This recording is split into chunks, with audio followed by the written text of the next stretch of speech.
You're listening to the Reinvest Podcast, where each Tuesday we show business owners and entrepreneurs how to diversify into real estate by equipping you with the tools and tactics to build generational wealth. Your hosts, Garrett Gatton and Seth Ciminillo.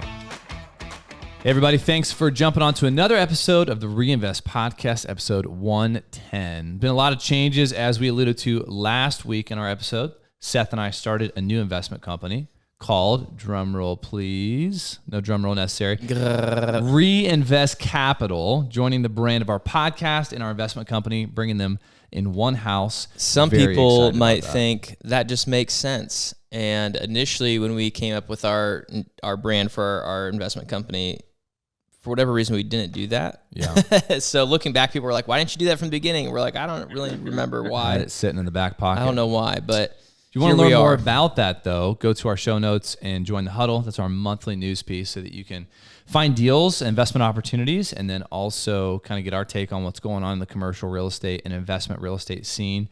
We have a great topic today, a great guest. So Trevor Ahing is with us. Former Marine or current Marine? Former Marine. Former Marine. 8 years, baby. Got out in 21, though. So anybody who's watching this can kind of see behind you the display cases. I mean, you've been a couple different places, man. I'm proud of it. Yeah, I have, man. MSG, a lot of Africa, some Middle East, some Europe, and all across the country. You know what I mean? So the Marine Corps definitely scratched my back with being a world traveler. And so I'm very blessed to have my time in that service, man. And then I love your sign that you have over there. Everyone wants to eat, but few are willing to hunt. Come on. Doesn't that hit, dude? Doesn't that hit? I love it. We were just talking too how you have a gym just off the podcast room.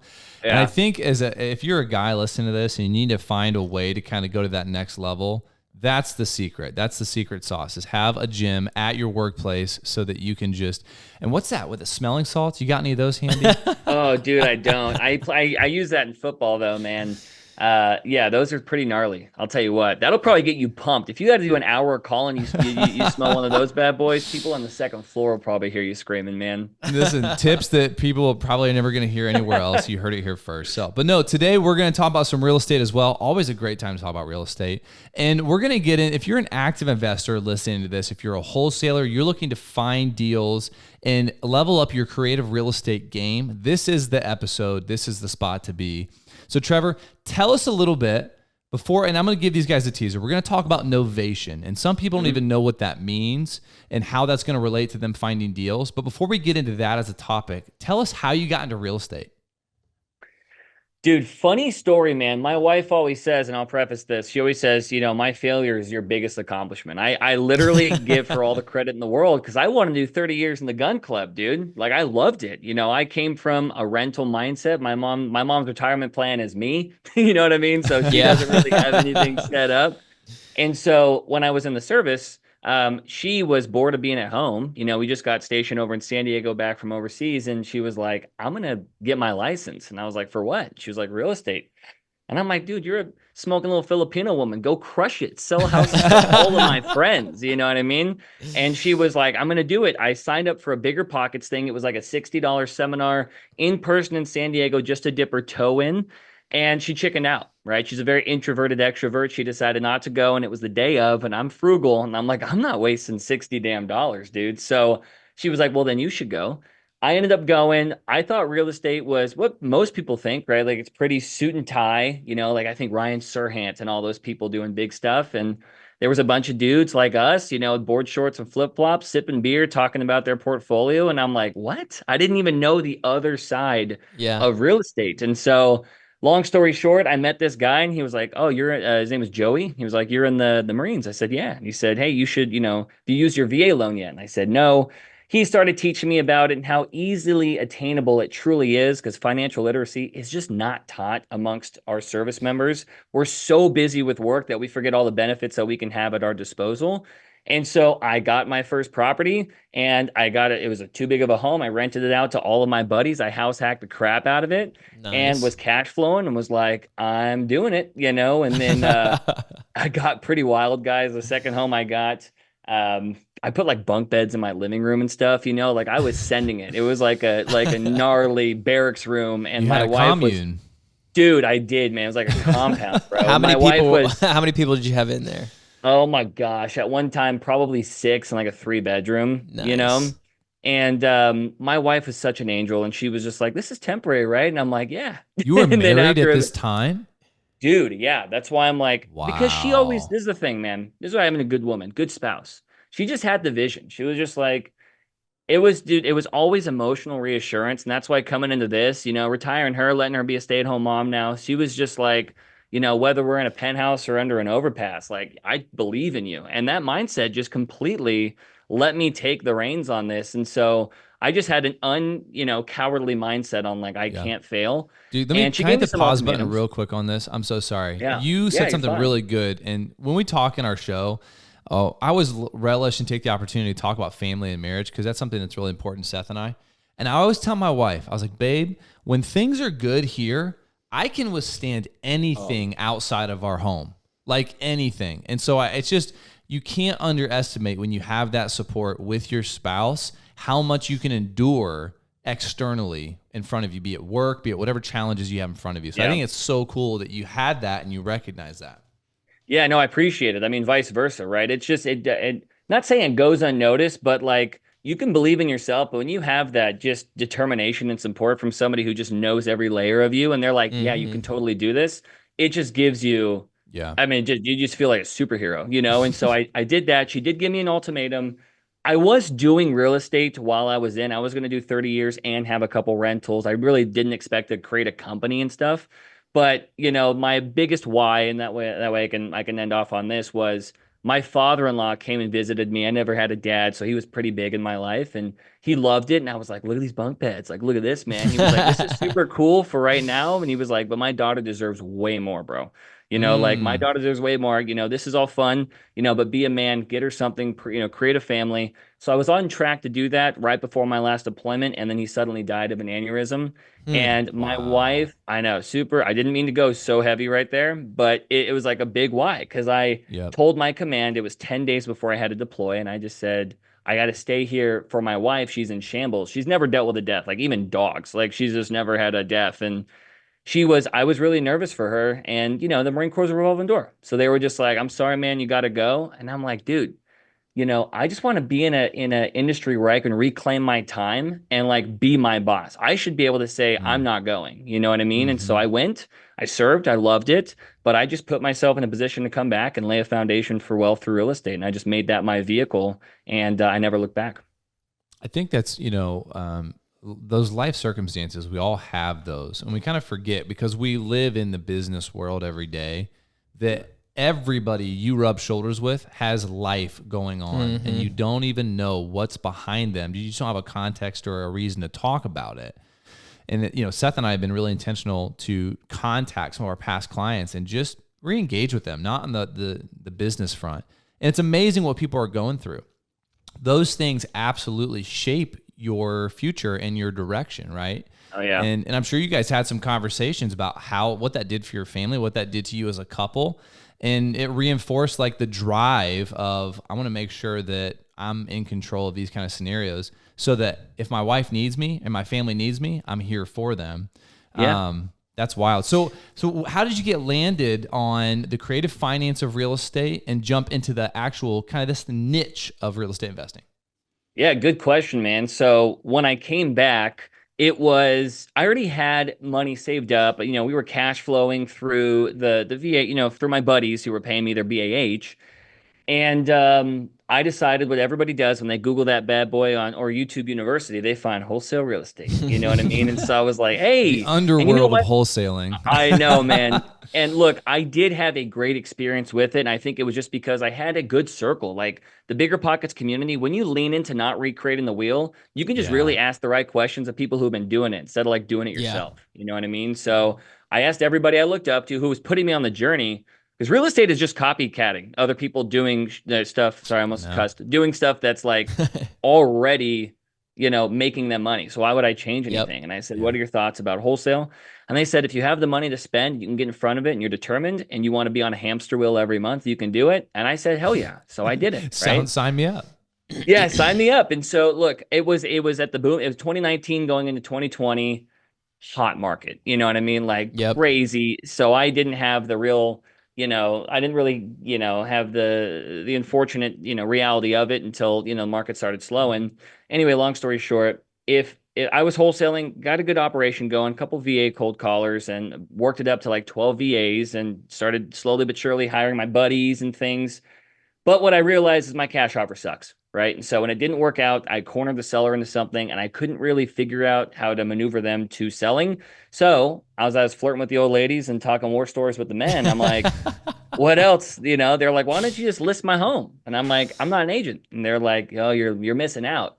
So I'm like, oh, that's how I'm going to make all my money. So I got my license, man, started listing all the houses that, they built good rapport with. But I just realized, man, I'm just listing distressed houses. You know what I mean? Like it's no different, And so Yeah. I'm getting business, but I'm not like, I'm not converting.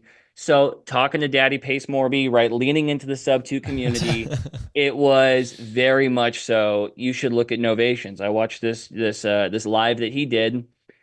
And I went to my first, property where I was going to go cash. And if I didn't go cash, I was going to list. And as I walked in, it was an Air Force guy. And he was like, hey, I started doing the floors. I'm sorry, man. It was a cold call. It was a dated home, very 2004-y, The landscape hasn't been touched since like Vietnam, it was like very, not good. And I just pitched it, man. Literally, I was like, I have a cash offer, but it's like 20,000 below his VA loan. So he's not going to do it. I didn't know sub two Yeah. at the time. And I can list it, but it could go for 400, but in the condition, I could probably go for like 330. He needed 310. And I'm like, it's going to sit for months. And he wants to use his VA loan in Colorado. That's where he was going. So I was just like, look, I got something special for you. So I just was like, hey, man, why don't we just do innovation? Right. When he was like, what is that? I was like, why don't we just come in there? I got the funding ready to renovate your home on behalf of you. I'll lock you into $310,000. I have my top 1%, general contracting crew come in. I knew nobody, bro. I knew never flipped a house. I was My like, contractor, who I don't Yeah. know yet, but Who I I will don't soon know, after this comes together. it seemed lipsticky, so I was like, Yeah. I got a contractor ready to go, and then any appreciation I create through the renovation, I'll guarantee you 310. When we list it on market, I'll cover all our realtor fees and closing costs. Whatever's left over is a return on my investment. He just loved it. He was like, "What's the catch?" I said, "The catch is if it doesn't sell, I'll get a loan to buy you out at 310. Because the good news is, I'm already going to have $80,000 worth of equity, 90K worth of equity." He wanted to sign on the spot. I flipped my listing agreement over and I started like crayoning like terms and then I was able to like type it up, you know what I mean? Yeah. And I called my buddy Mark in Arizona. I FaceTimed him and I was like, what's this gonna take? And he was like 15K and a couple packs of Bud Light. And I'm like, heck yeah. So I flew him out. They left in like a week, renovated it, and I sold it for 405,000. And I made my entire year's worth as a staff sergeant in about 40 days. And I realized Novations are freaking awesome. And I just Dude. never looked back. So, wow, what So a what story. that was that? What year was that? That was 2020, end of 2020. Okay. Wow. So for somebody listening, they may be like, okay, cool story. What the heck is Novation? What's this instrument that you used that convinced this guy? And why the heck would you put money into his property that you didn't own? Dude, super good question, right? So you can go into the nuance of the term, right? It's a replacement of one's position, on a contract, that's going to be binding, the assignment of one's position to somebody else. All that means is it's an on-market wholesale, right? You're just testing the optimism of the market by allowing you to arbitrage your profit by positioning yourself on a service. In my eyes, novations are just a service, right? I take over three things: the marketing, maintenance, and management of a home. Does that mean I need to put in $300,000 into a property to get it somewhere? No, right? I've done that, but it's all about your cash on cash. I've done 70 plus with $0, right? And it's due to the fact where you're coming in and you're helping a homeowner in an intimate situation. Residential real estate's extremely emotional. So the thing is, they are what I call the 4Ds, right? Death, distress, divorce, and debt. They're in a bad situation. They don't want to accept your cash offer because they can bid time. So if they're willing to work, if you're willing to work with their price, they're willing to work with your patience. So lock them into something that's going to be able to make sense. I call it the equity protection program, where I can lock them into a certain set amount they feel comfortable with. And if I can test the market and I can cover any fees associated, I can take over the maintenance necessary. Because if I get a buyer that comes in and they go, I love the area, man, but there's two hoarder rooms, you know what I mean? I don't even know what's going on and they get turned off. That's why they don't go to realtors, right? Because the realtors are very Mm-hmm. traditional, right? It's very conventional. And so they get nervous. If I can come in there and start getting some buyers and work with the right realtors and say, we'll take care of all this, right? This is where we're asking, the price makes sense. Let's clean these rooms out. Let me just repaint these rooms. Let me do whatever's necessary, up to $5,000 usually, to get the property to what I call the current condition retail value and get this sold to a first-time home buyer, a VA home loan, an FHA lender where they can come in and really boost in their own sweat equity in an area they feel very confident in. Now, the other side of the novation, so that's if they live in the home. The other side that's more of our bread and butter is, yeah, it's like a seller finance flip, man. I don't stay on title, or I'm not on title, but instead of selling it to an investor who we have to put 10% down to the bank, hard money interest only payments, broker points, insurance, all of these things, I could just collaborate with the seller if the property's vacant, keep them in the authority of title, and then I could just pay to renovate the home on behalf of them, right? With my own funding, or I can raise capital to do so.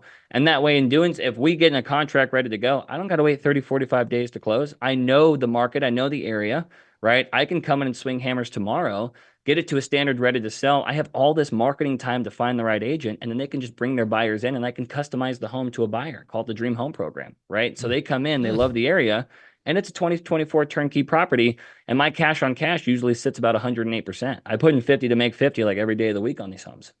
Wow. That's a lot. That was a that was a mouthful. We're just in silence. Like, so what risk do you, I mean, obviously you're carrying risk of like the seller going haywire because they still have title. And I guess what would you have to do? Sue them in order to execute the novation and sell? Or what would you have to do if the seller went haywire? A lot of pinky promises. No. I mean, biggest thing is, man, yeah, we go into escrow with the intent to buy and or novate. We have escrow. We have a sizable earnest in there. We have a notice to perform necessary.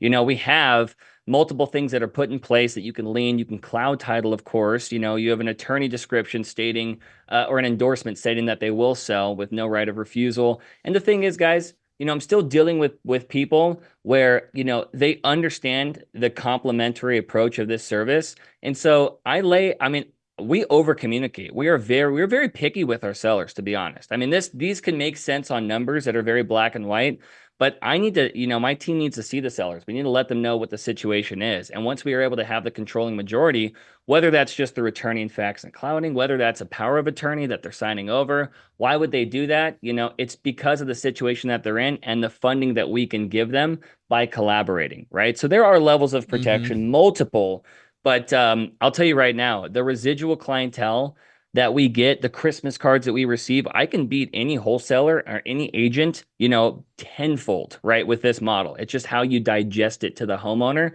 that just gets them so on board because they feel like they're a part of an HGTV show. You know what I mean? I call Brenda, that's my seller name all the time, right? I'm like, I call Brenda and I'm like, honey, we just remodeled the kitchen. Do you want eggshell white or Swiss coffee? I make them feel like they're so much a part of this. I do private walkthroughs. I do, instead of a broker open house, I let her family come through. We can do a dinner at the table before they're done. Like, I do things like that because it's so emotional that when they see the amount of money I make, it's because they see the headache I was able to reduce off of their plate and the amount of money they were able to get. And so that's what we do. Now, are there hiccups? Of course, man. You're flipping a house, right? But when you're in escrow, if I ever have an issue with the homeowner, dude, I just buy it out. I close the A to B out, right? We have the funding necessary. I never over leverage myself. We have the funds ready to go to close them, and then we can just control the title, right? They can't back out of our escrow anyway, so we'll be good to go. That's your backstop. Yeah, if things don't go the way that you want. So let's do this. Give us 3 things that maybe investors need to do to get their first novation deal.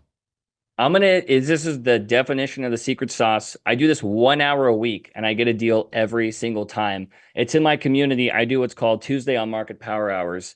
And it's probably our biggest, it's our biggest show up, So this is seriously what you guys want to do. You don't need me on the novation piece. I can help with the dispositions approach. This is how we were able to connect, but I don't go direct to seller. All of my deals come from either our community, good wholesalers, agents. But the thing is, on the agent side, number one, right?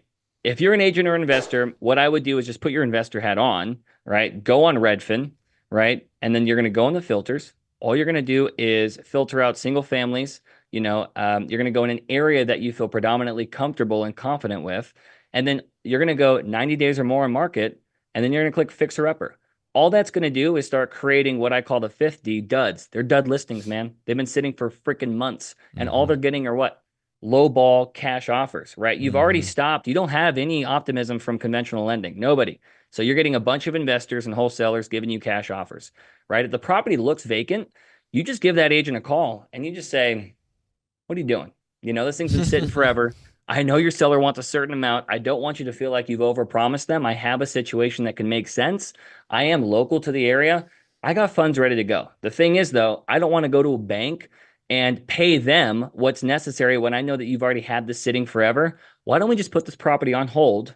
I come in there with my renovation money, my crew, right? We lock the seller into a certain amount, which is going to be right around their list price anyway, because they've had to drop it.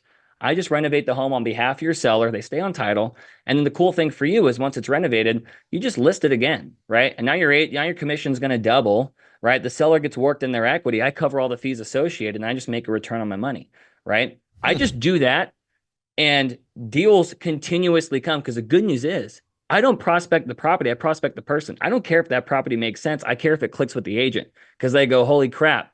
I have 3 other properties that make sense. My broker would love this. And then I just get on times with Zooms with the brokers. And then they just start pouring me their stagnant listings. And I just get to pick and choose which one I want to put 20, 30K in. Wow. I just do that nationwide. So you're primarily sourcing your deals through agents and just stuff that's been on market for a long time. Yep. So, I mean, if you get into one of those situations, let's say somebody sends you a listing, Seth's a real estate agent. He really is an agent. He reaches out to you and he says, hey, Trevor, I've got this house, got the seller, want to facilitate a conversation and kind of do you talk to the seller directly in that situation? Does the agent kind of like let you behind the curtain? Do they remain to be the gatekeeper? I mean, how do you make everybody feel warm and fuzzy about what you're proposing? Yeah, it's a really good question, man, because it's all about the warm handoff. So I always tell my agents, like you, man, I would say I am your creative finance department. I always want you, the originator, to have the authority, to have the presence of going in front of the seller and going, Brenda, I could list this in the condition that it's in, but, if we had a little bit more money into this, I mean, I know this would probably pop with the right buyer. Do you have the funding to get it to that condition? If they say no, you go, I could probably give this to my creative finance department. We do something where we're able to partner directly with the homeowner. And the great news is, we can come in at no cost to you. I can renovate this home so you can really see the optimism of, the potential of this property again. And when I list it, my creative department's going to cover all my fees. So that 6% I don't want to negotiate with you on, they'll pay it. And they'll also pay for your closing costs. Let's just get on the phone with them, see if we can make this a good fit for both. And if that's the case, we'll come in there, see what we can approve for the property and make sure you get locked into a certain price. And we teach that, of course. Now, depending on the level of how you and I want to work, anybody can send us deals, right? And if you just bring me a deal, we'll give you the listing, all day. 6%, when in doubt, freaking list it out, man, right? Now, if you want to, that's a shirt right there. If you want to pass this to somebody else because you don't want your fiduciary to get, of course, back and, you don't want it to get, clouded, give it to another agent. And then what we'll do is we can attach you within our community to 25% of the net proceeds. So we'll manage everything, get in front of that. And if we have to put in $100K to make $100K, you'll make $25,000 and you can give the the referral to somebody and still make a referral fee through that as well. There's a lot of great ways to work. If you want to fund half with me, we can go 50-50. There's different ways and variances that we can do it. But my whole thing is to put a crap load of money in your pockets because I don't do any campaigning for that. I'm a dispositions company. So I really want to lean into the education and just funnel in, deals from you guys where we can complement each other. So let me ask you this. You don't do this just in your backyard. You do this everywhere. Everywhere. Is that accurate? So it is. Seems like the biggest issue would be like the construction piece. Contract relationships. So I mean like if you're not just picking and sticking to, 3 or 4 or 5 isolated markets and building really strong relationships within those markets and you're kind of spread out. I mean, how are you consistently having good relationships with contractors and especially in that world where you might have a good contractor for a year and that Yeah. contractor is no longer a good contractor. Yeah. So you have to find another contractor. So, I mean, what does that look like for you on the back end, and how are you able to keep sustaining this? It's a great question, man. I call it the 5 home rule, because that when we get to later in the podcast, you're like, tell me that horror story, brother. Always contractors, dude. So let me say this. You are totally right? We flew too close to the sun a couple years ago, and I spread my money literally everywhere, right? It wasn't good, not being able to have a pulse on the market. I relied on agents too heavily. Of course it's a great deal, and no crap, and if you just put a basketball in here, you know what I mean? Like, when it comes down to this, I still really, you guys know exactly what I'm talking about, man. Same with wholesalers, it's hilarious. But you rely on their word so much. Yeah. And you know what? When you have great agents, you have great agents. It just takes a couple bad apples with the right home that my money is tied into. So we really only do it in 5 key markets myself. Okay? California, I'm huge in Arizona and California, very big in Texas, Florida, and Nevada. I will do it in those 5 states just about all the time, because I have positioned project managers there. I have people who can do it, and I have a lot of client retention there. Now, if I ever want to go to a different state like Ohio or things like that, I won't say no. But what I will do is, with the community, I have people that come to me and they go, I want to join, but I want to kind of join through more of a mentorship approach where, you're going to teach me everything, and then I'm going to be able to run any projects that you have in this state. So 2 things: you can find your own deals and confidently run them yourself, and I can do the entire transaction behind it. So that way I can just manage for a fee, the underwriting, the nuances of the paperwork and everything, and you control that market. But as well as, I have somebody who I trust to send deals to, because we get 80 plus submissions a month. And if it's outside of those 5, I just give it to who I call our dominators, who dominate their market. I give them free leads, and they get to go run with it. And I just take a piece off the back, right? So I'm able to teach them where we're at, so I can be in every market. Gotcha. So then, those people, it's their responsibility to build those relationships, those systems within their market. And you just have the confidence to be able to hand that off to them, know that they're going to do a good job. That makes sense. Exactly. It's a very intimate, it's a workshop. It's very much like, we are going to lean on each other quite a bit when it comes down to that. I think what I like about this strategy, right? The wholesale's kind of just the vanilla, you've got a problem, let's make it go away, and in and out.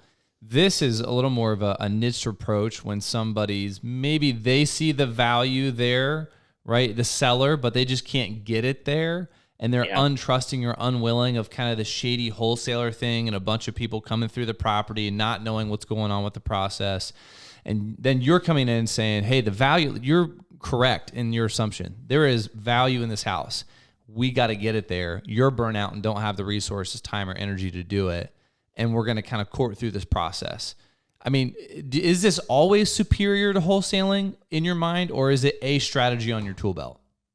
So I loved that pitch, brother. You can make a call for an hour and probably get 2 deals just doing exactly what you just said, man. I'm telling you, it's not hard. It's the organization behind it that really can scale. But to go to your question, I think it's a complementary approach to anchoring, because you still need to give the reality of the situation to your seller, okay? If you're all rainbows and unicorns, then they're never going to understand the gravity of how you are able to help them, anchoring, that cash offer. And I'll tell you right now, if a seller needs to close in 21, 30 days, I'm not your Novation. I can't do that, right? I can't do that. I can't novate your home and get it on market and sell it. I need to act quick. So if you want your cake and eat it too, you got to sell now. Well, here's your now price, right? If you got some time to work with me, and this is why your now price is here, this is why it's here, but you're willing to allow us to come provide that service, and you can give us that time, well, we can give you those terms to get that price, right? So you need to work up with it. So I think it's just a great compliment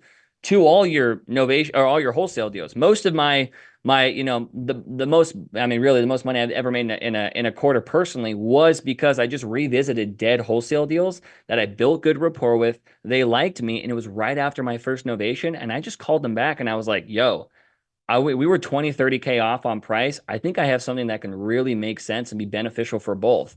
I revisited my dead deals, and it was substantially life-changing for me. That was able to kind of catapult me into being able to regulate it, right? And so But all I did was provide the optimism because I've already set the tone with them. I can't do that deal because it's too much. Coming back, it was a lot easier for them to say yes because I wasn't just a yes man, you know? And so I think that's really good guidance for wholesalers to lean into this approach, but do it after you set the tone. You need to set the tone with your sellers.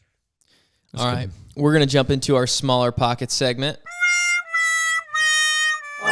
So, Trevor, go ahead and tell us about a real estate deal that went wrong. What happened? What went wrong? And then what did you learn from it?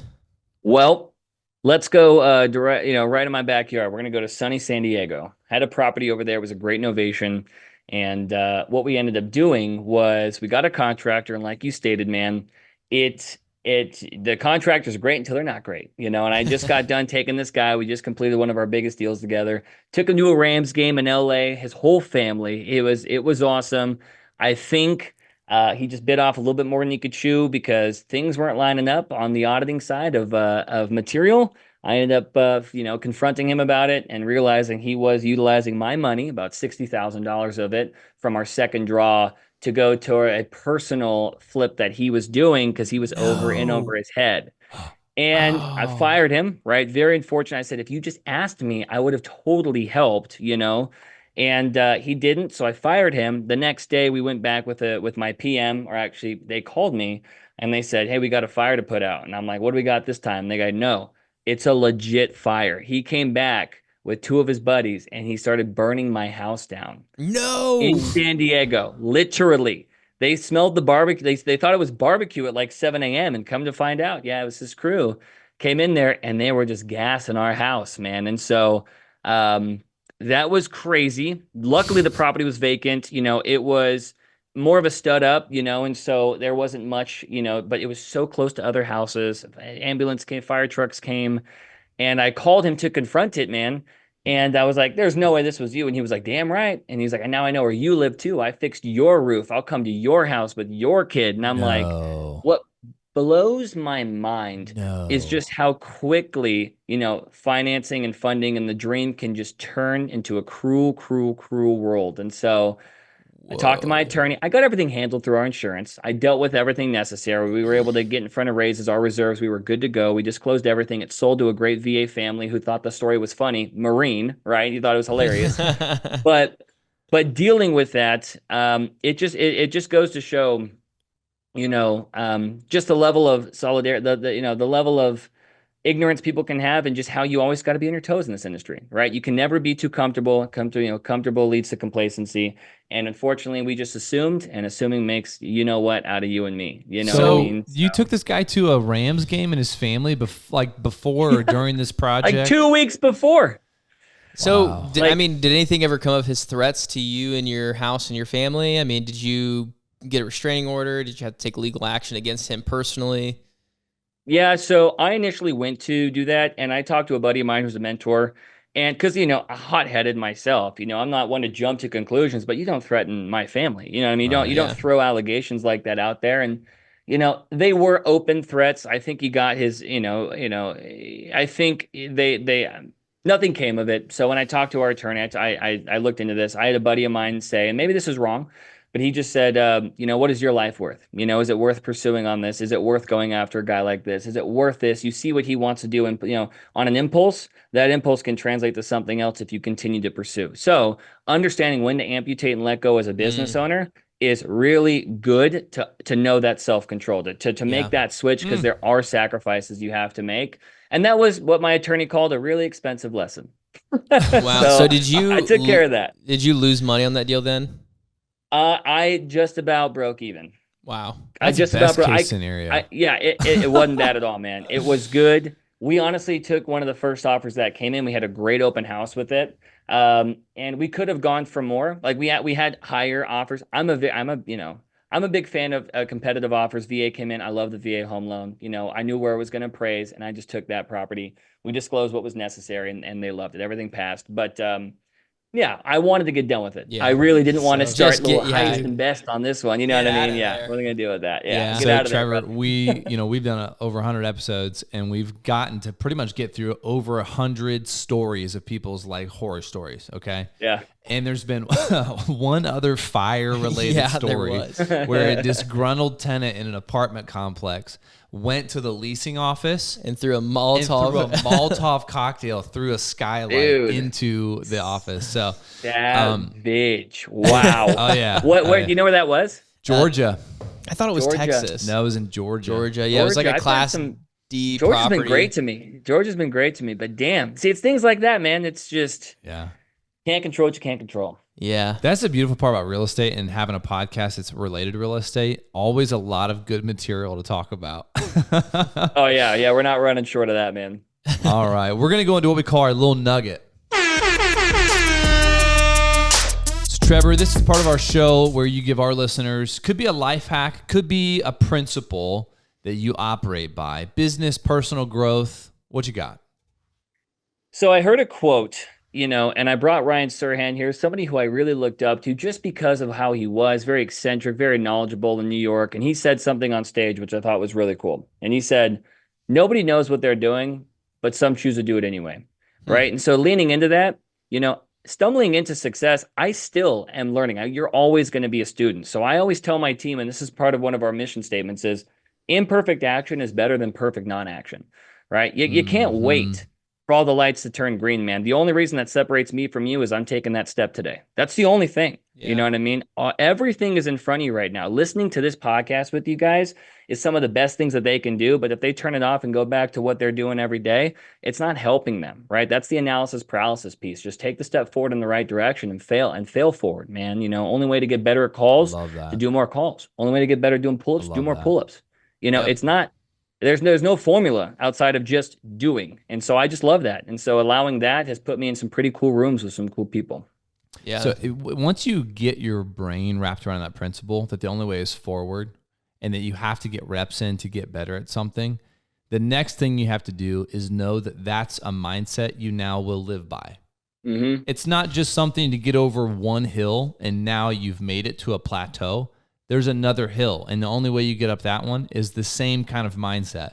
And you almost just have to embrace that discomfort and be like, okay, this is what it means to be successful, is to always embrace this level of discomfort and step across that threshold. And what it forces you to do is once you've come to that spot of where, like, I just have to do more action, whatever that right thing is, I just have to do more of that.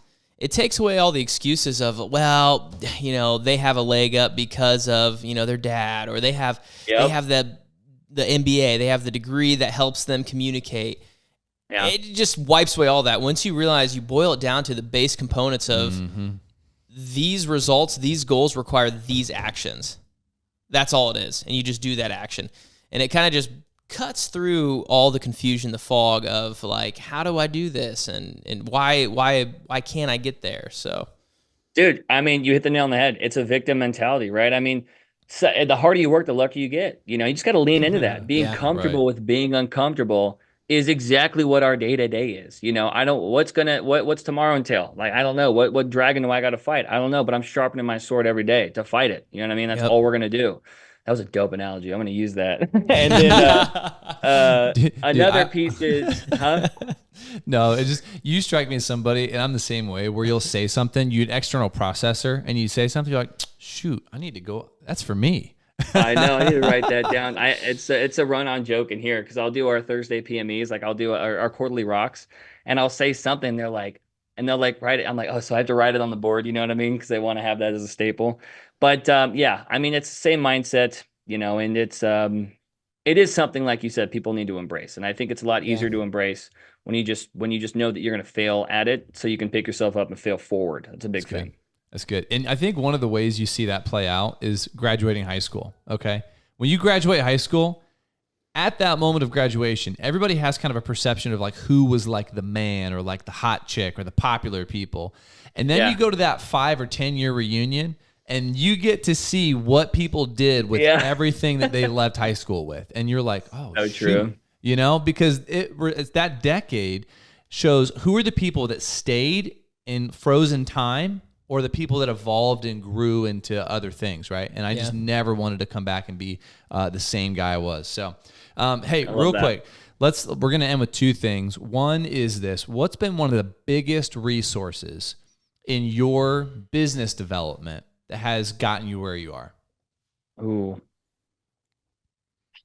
I would say this is kind of, maybe this is, I'm going to say my contact list because unfortunately, what I wanted to be able to do is I wanted to hold myself accountable. So I started talking to people who I knew were smarter than me to put me in the right rooms with the right people. Closed mouths don't get fed. So when I first started, I literally this person I think is in the industry. And I just took the initiative to get in front of that. And you'd be surprised what that willpower will do to show the kind of initiative necessary to get introduced to certain people. So you don't need programs and YouTube, and I think those are all great tools. But I'll tell you right now, if you got somebody or an industry that you want to go in and you think somebody can help you out, just dialing them up and opening that kind of discourse, can probably create a lot of opportunity because most people do not do that. Mm-hmm. Yeah.